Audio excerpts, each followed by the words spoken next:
Bindu Miss is doing. Bindu Miss is calling you one by one. Along with Bindu Miss, few in charge teachers also had done really well about the reading day, right? Yes.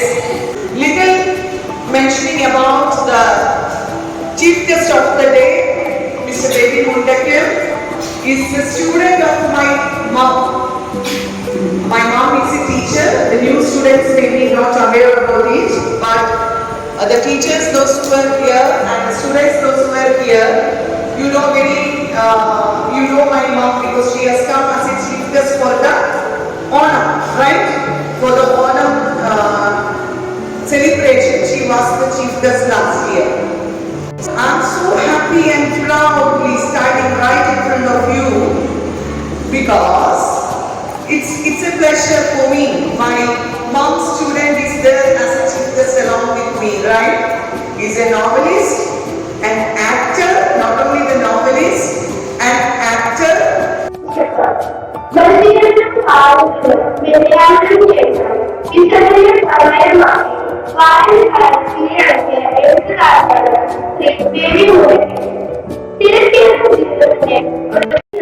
എഴുത്തുന്ന സ്വർഗ പ്രക്രിയയിലേക്ക് തന്റെ ജീവിതത്തെ പ്രവർത്തിപ്പിച്ച എഴുത്തുകാരനാണ് Shri baby Mundakkal. വായന, എഴുത്ത്, അഭിനവങ്ങൾ എന്ന വിഷയത്തെ കുറിച്ച് സംസാരിക്കാനായി ശ്രീ ബേബി മുണ്ടക്കലിനെ സ്നേഹപൂർവ്വം സ്വാഗതം ചെയ്യുന്നു. അതോടൊപ്പം പൊന്നാനിച്ച് ആരംഭിക്കുന്നതിനായി പ്രിൻസിപ്പൽ സിന്ധു മാമിനെ ക്ഷണിക്കുന്നു.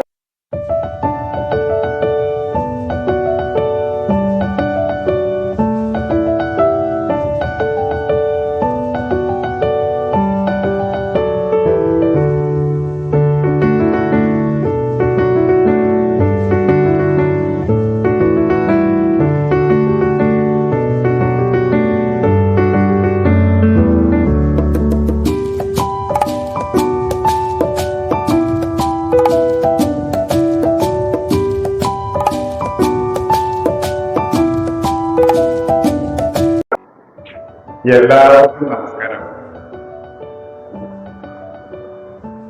പ്രത്യേകിച്ചും വേദിയിലിരിക്കുന്ന നമ്മുടെ പ്രിൻസിപ്പൾ സിന്ധു മാം, നമ്മുടെ ബഹുമാന്യായ സിസ്റ്ററിന്റെ പേര് പറഞ്ഞാൽ ലില്ലി ആന്റണി സിസ്റ്റർ, പിന്നെ എന്നെ ഇവിടെ ക്ഷണിച്ചുകൊണ്ടുവന്ന നിങ്ങളുടെ ബിന്ദു മിസ്, എന്നെ കേൾക്കാനിരിക്കുന്ന കുട്ടികളെ, എനിക്ക് ഞാൻ പറയുന്നത് വ്യക്തമായിട്ട് കേൾക്കാവോ? മലയാളം ശരിക്കും മനസ്സിലാവുന്നുണ്ടോ? ഇംഗ്ലീഷ് പഠിക്കുന്ന കുട്ടികളോട് എനിക്ക് ഭയങ്കര ബഹുമാനമാണ്. എന്താ കാര്യം പറയുന്നത്?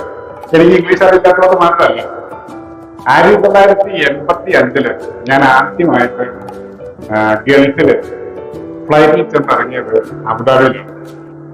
അബുദാബിക്കും ഇറാൻ കിടക്കുന്ന കടലില് 5.5 കിലോമീറ്റർ ചുറ്റളവുള്ള ഡാസ് ഐലൻഡിലാണ് ഞാൻ ആദ്യമായിട്ട് ജോലിക്ക് ചെന്നത്.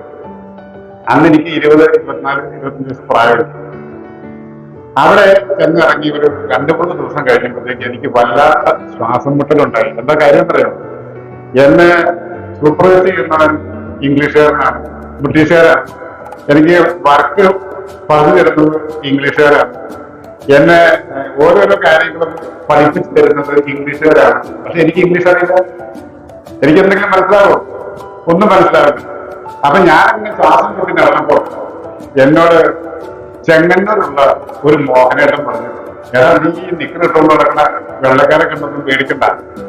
ഇവരുടെ ബ്രിട്ടീഷ് പാർലമെന്റില് ഒരു മലയാളി ചെന്നിട്ട് ഒരു പ്രസംഗം പറഞ്ഞിട്ട് അവരുടെ കുഞ്ചിരോഗം പറിച്ചു പോയി. നിനക്കറിയാമോ? അപ്പൊ ഞാൻ അറിയില്ല മലയാളി.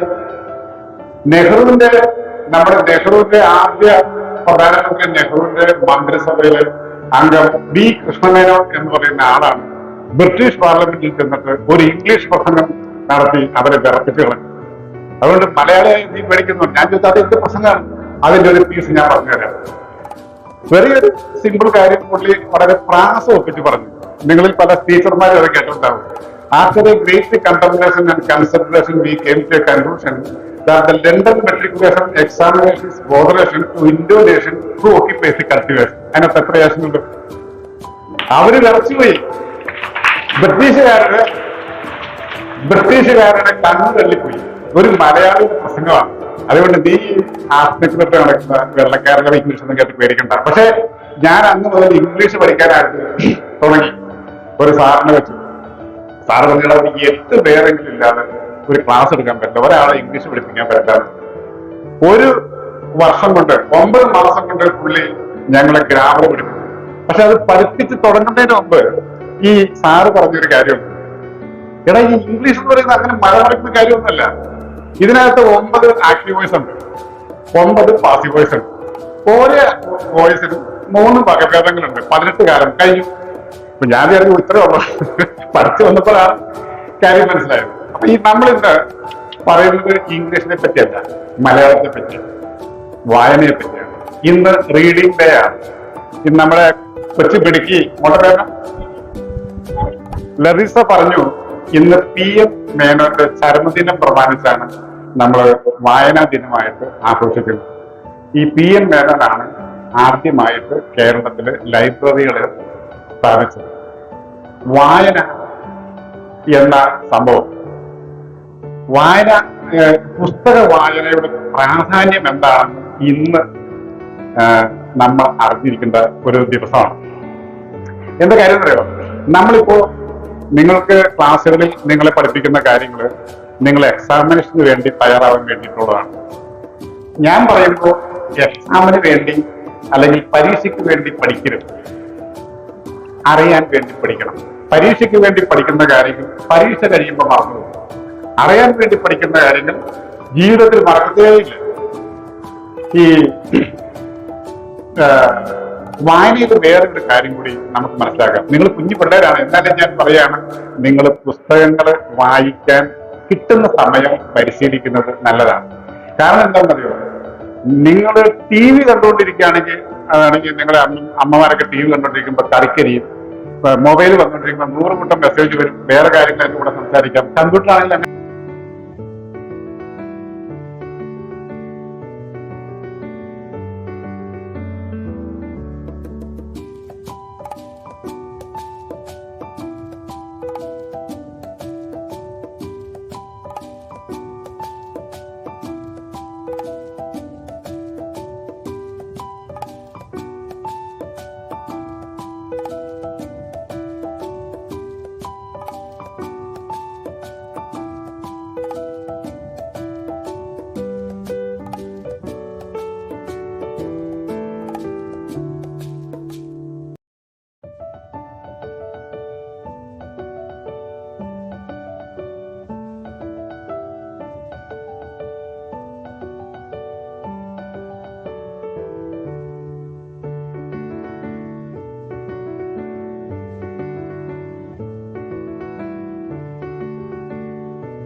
പുറത്തൊരു വരാന്തയിൽ പോയി കുത്തിയിരുന്നു. കാരണം അച്ഛൻ വരുമ്പോ അച്ഛനോട് ഈ കാര്യം പറയണം. അമ്മക്ക് മൈൻഡില്ലല്ലോ. കുറച്ച് കഴിഞ്ഞപ്പോ 2 കിലോമീറ്റർ അകലെ വെച്ച് മറ്റേ പെട്രോൾ തീർന്നു പോയ ലാംബി സ്കൂട്ടർ തള്ളിക്കൊണ്ട് അച്ഛൻ വരിക, കയർത്ത് കുളിച്ച്. ഇവൾ ഓടി പഠിക്കേണ്ടി ചെന്നു. അച്ഛാ, എന്റെ മയിൽപ്പീലി പ്രസവിച്ചില്ല, സൂസന്റെ ബുക്കിലെ മയിൽപ്പീലി പ്രസവിച്ചു. അച്ഛൻ പറഞ്ഞത് ഈ നാളെ സ്കൂളിൽ പോട്ടെ, പ്രശ്നം തീർന്നില്ല. അപ്പോ ഇവരൊരു പ്രശ്നം എന്താ, നിങ്ങൾ സ്വപ്നം കാണാൻ പഠിക്കണമെന്ന് ഞാൻ പറയാൻ കാരണം, ഈ പ്രായത്തിൽ നല്ല നല്ല വായനകളിലൂടെ നിങ്ങൾക്ക് സ്വപ്നങ്ങൾ കാണാം, ഭാവന. ഞാൻ ഒരാളുടെ കാര്യം ചോദിക്കട്ടെ, ഈ തോമസ് എഡിസൺ ആരാണ്? സയന്റിസ്റ്റാണ്. പുള്ളി എന്താ കണ്ടുപിടിച്ചത്? കറണ്ട് ബൾബ് കണ്ടുപിടിച്ചു. പ്രകാശം പറക്കുന്ന ബൾബ് കണ്ടുപിടിച്ചത് തോമസ് എഡിസനാണ്. തോമസ് എഡിസൺ പഠിക്കാൻ ഇത്രയും എടുക്കണമെന്നായിരുന്നില്ല ചെറുപ്പത്തിൽ, നിങ്ങളുടെ പ്രായത്തിൽ. തോമസ് എഡിസൺ ഒരു ദിവസം വീട്ടിലേക്ക് സ്കൂളിൽ നിന്ന് വരുമ്പോൾ അവിടുത്തെ സാറ് പ്രിൻസിപ്പൾ പറഞ്ഞു, ഞാൻ നിന്റെ ഒരു കത്ത് വന്നോളാം, നീ അമ്മയെ കൊടുക്കണം. ഓക്കെ പറഞ്ഞോളൂ. ഒട്ടിച്ച ഒരു കവർ തോമസ് എഡിസന് കൊടുത്തു വിട്ടു. അപ്പൊ വീട്ടിൽ ചെന്ന് അമ്മയുടെ ഈ കത്ത് കൊടുത്തു. അപ്പൊ അമ്മ എന്താ പ്രിൻസിപ്പൾ തന്നിട്ടു. അമ്മ ഇത് പൊട്ടിച്ച് വായിച്ചപ്പോ അമ്മയുടെ മുഖത്തൊരു മഴക്കാർ ഇരുട്ട് കയറി. അന്നൊരു നോക്കിയിട്ട് അമ്മ എന്തെങ്കിലും കുഴപ്പമുണ്ടോ എന്ന് ചോദിച്ചു. അമ്മയുടെ മുഖത്ത് പെട്ടെന്നൊരു നിലാവ് ചിരിച്ചു, മന്ദഹസ്യം. എന്നിട്ട് അവനോട് പറഞ്ഞു, എടാ ഇതിനകത്ത് എഴുതിയിട്ട് എന്താണെന്നറിയോ, നിങ്ങളുടെ സ്കൂളിൽ ഒറ്റ സാറന്മാർക്കും നിന്നെ പഠിപ്പിക്കാൻ പറ്റില്ല, നിനക്ക് അത്രയ്ക്ക് ബുദ്ധിശക്തിയാണ്, നിനക്ക് ഭയങ്കര ബുദ്ധിയാണ്, നിന്നെ ആർക്കും പഠിപ്പിക്കാൻ പറ്റില്ല, അതുകൊണ്ട് നാളെ മുതൽ നീ വീട്ടിലിരുന്ന് പഠിച്ചാൽ മതി എന്നാണ് സാർ എഴുതിയേക്കുന്നത്. അപ്പൊ ഇവന്റെ മുഖത്തൊരു സൂര്യൻ അത്ര ഫേമനാണ് ഹമ്പറ ഞാൻ. അപ്പൊ പുള്ളി അന്നാ ഞാൻ ആ സ്കൂളിൽ പോണില്ല, ഞാൻ തന്നെ പഠിച്ചോളാം. പുള്ളി വായനയായി, എഴുത്തായി, അറിയില്ലാത്ത കാര്യങ്ങൾ അപ്പുറത്ത് പോയി ചോദിച്ചു പഠിക്കലായി. അങ്ങനെ എഡിസൺ ഭാവിയിൽ ഒരു വലിയ ശാസ്ത്രജ്ഞനായി ബൾബ് കണ്ടുപിടിച്ചു. ലോകം മുഴുവൻ അറിയപ്പെടുന്ന ആളായി. പക്ഷെ പുള്ളിക്ക് ഒരു വിഷമം ഉണ്ടായതെന്ന് വെച്ചാൽ പുള്ളിയുടെ അമ്മ പ്രായമായിപ്പോ മരിച്ചുപോയി. വേറെ ആരും ഉണ്ടായിരുന്നില്ല. മരിച്ചു കഴിഞ്ഞപ്പോ അവനെ ഒറ്റപ്പെടലിന്റെ സമയം വന്നപ്പോ ഈ ശാസ്ത്രജ്ഞൻ ഒരു ദിവസം അമ്മയുടെ മുറിയിൽ കയറി അമ്മയുടെ ഇരുമ്പ് പെട്ടി ഒന്ന് തുറന്നു നോക്കി. അപ്പൊ അതിനകത്ത് കുറെ ഗൗണ് അതിന് കുറെ സാധനങ്ങളൊക്കെ ഉണ്ട്.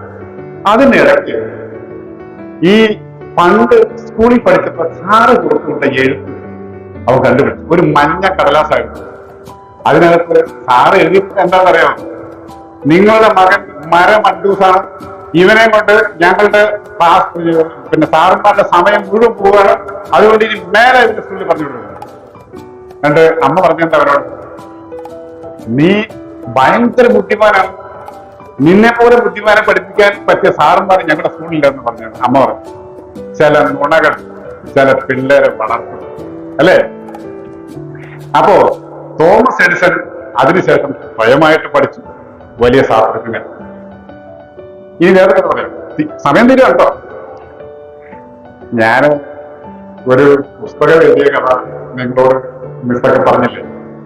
ഞാൻ എഴുതിയ പുസ്തകമാണ് ഇത്, വിശപ്പിനെ ഭക്ഷിച്ചവർ. വിശന്നപ്പോ കഴിക്കാൻ വിശപ്പ് ഉണ്ടായിരുന്നു, അതുകൊണ്ട് വിശപ്പിനെ ഭക്ഷിച്ചു.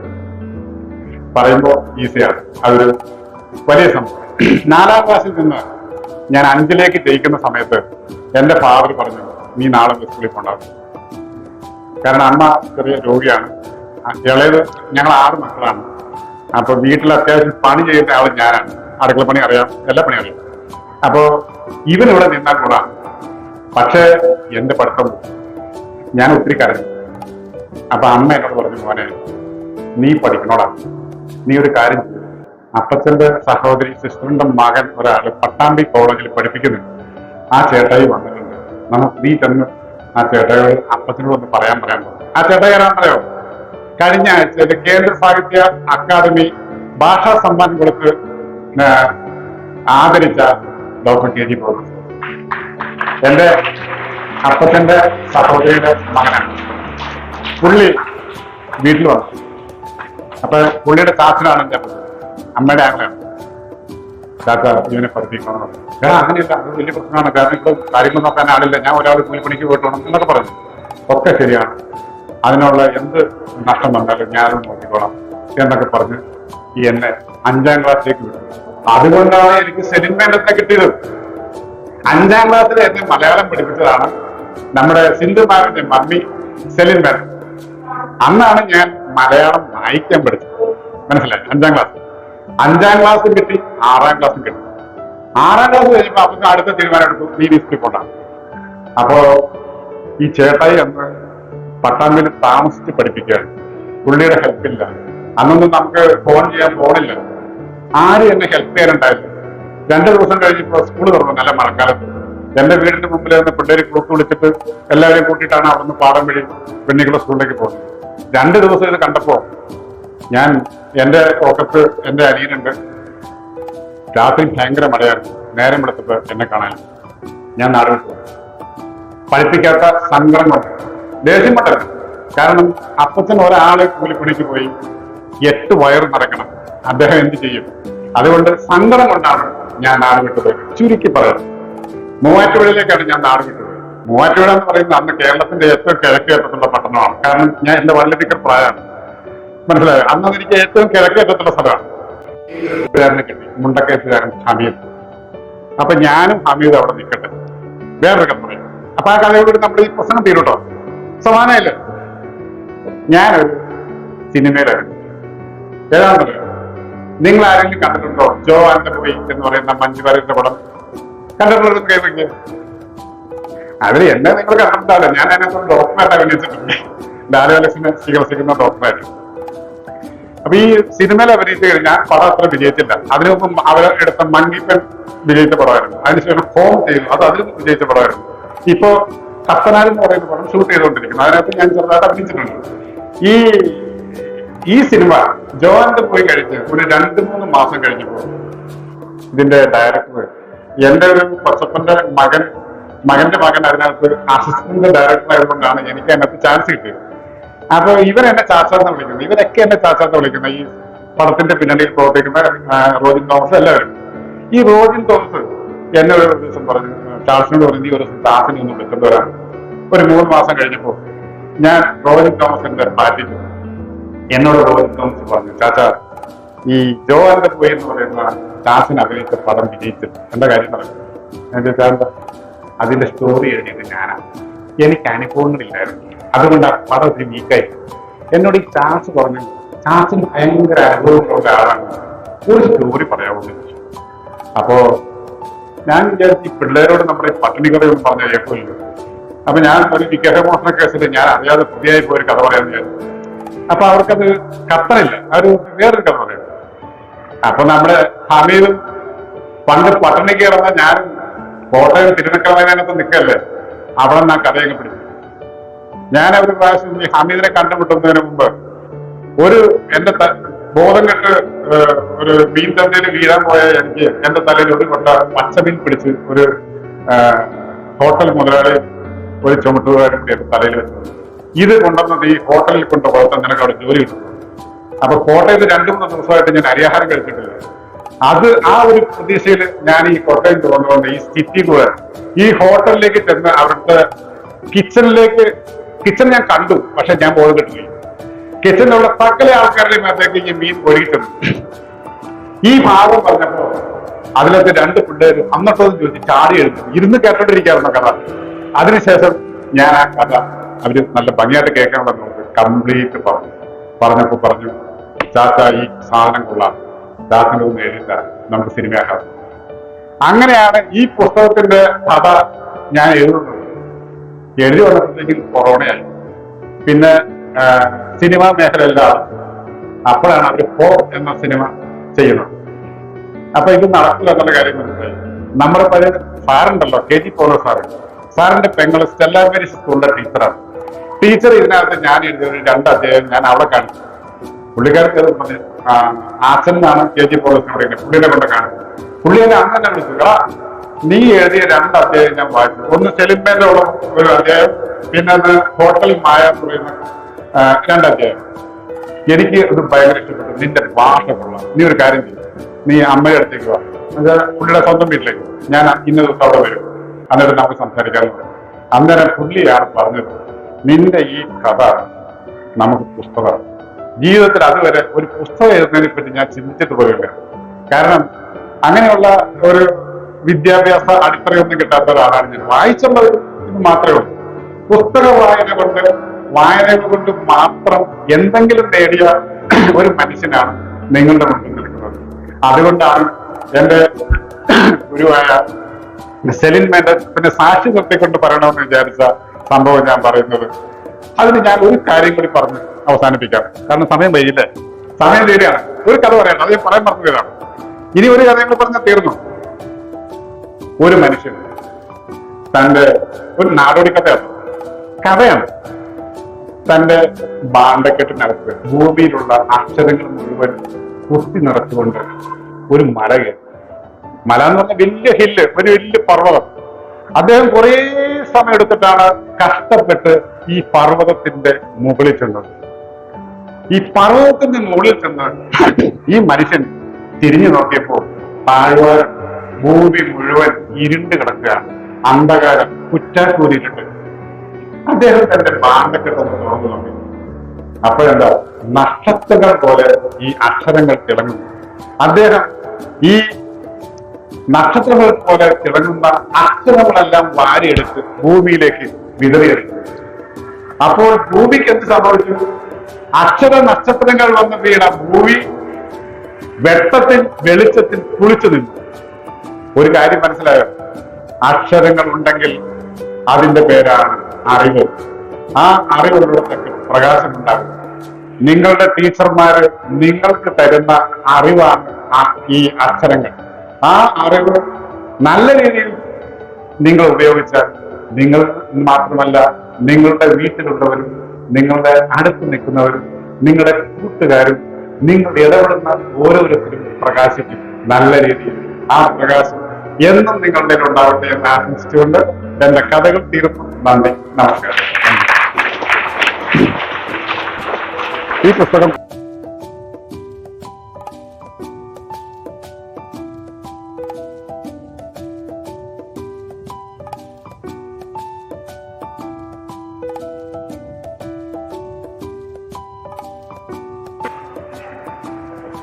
ഞാൻ വായനയിലൂടെയും ഡിജിറ്റൽ വായനയിലൂടെയും വായിച്ചു വളർന്ന് ഭാരതത്തിന്റെ അഖണ്ഡതയും സംസ്കാരവും ഉയർത്തുവാൻ വേണ്ട പ്രവർത്തനങ്ങളിൽ സജീവമായി പങ്കുചേരും. തീവ്രവാദത്തിനും മതമൗലികവാദത്തിനുമെതിരെ പ്രതികരിക്കുകയും മദ്യം, മയക്കുമരുന്ന്, സ്ത്രീകൾക്കെതിരായ അതിക്രമങ്ങൾ തുടങ്ങിയവയ്ക്കെതിരെ ചിന്തിക്കുകയും പ്രവർത്തിക്കുകയും ചെയ്യും. വിനാശകരമായി വളർന്നു വരുന്ന അഴിമതിക്കും അനീതിക്കും എതിരെ പ്രവർത്തിക്കും. ഭാരതത്തിലെ നിയമവ്യവസ്ഥകൾ ശരിയാവണ്ണം പാലിക്കുകയും ശാന്തിയും സമാധാനവും സുരക്ഷിതത്വവുമുള്ള അന്തരീക്ഷം നിലനിർത്താൻ പൂർണ്ണമായി പ്രയത്നിക്കുകയും ചെയ്യും. നമ്മുടെ അമൂല്യ സമ്പത്തായ സൗരോർജം, ശുദ്ധജലം, പരിസ്ഥിതി മുതലായവ ശരിയായും സ്വച്ഛമായും ഉപയോഗപ്പെടുത്തുകയും എന്റെ രാജ്യത്തെ ലോകരാഷ്ട്രങ്ങളുടെ മുൻപന്തിയിലെത്തിക്കാൻ വേണ്ട പ്രവർത്തനങ്ങളിൽ സജീവമായി പങ്കുചേരുകയും അതിനുവേണ്ടി മറ്റുള്ളവരെ പ്രേരിപ്പിക്കുകയും ചെയ്യും.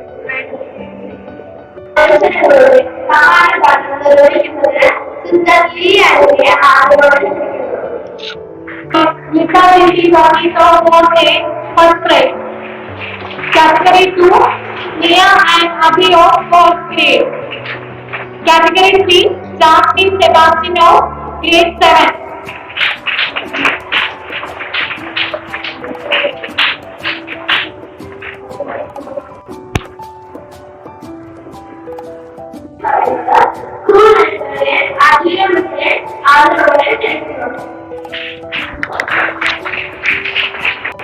എഴുത്ത്, വായന, അനുഭവങ്ങൾ എന്നീ വിഷയത്തെ ആസ്പദമാക്കി ഈ വായനദിനത്തിൽ നമ്മോടൊപ്പം പങ്കുചേരുന്നത് പ്രശസ്ത novelist Shri baby മുണ്ടയ്ക്കലാണ്.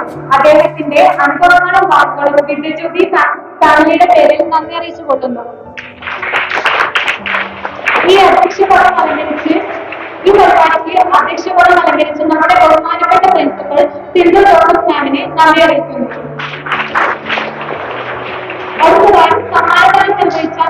School administrator sister lily ആന്റണിക്ക് നന്ദി രേഖപ്പെടുത്തുന്നു. ഈ പരിപാടിയിൽ എത്തിച്ചേർന്ന എല്ലാ അധ്യാപകർക്കും വിദ്യാർത്ഥികൾക്കും ഒറ്റ വാക്കിൽ നന്ദി രേഖപ്പെടുത്തുന്നു.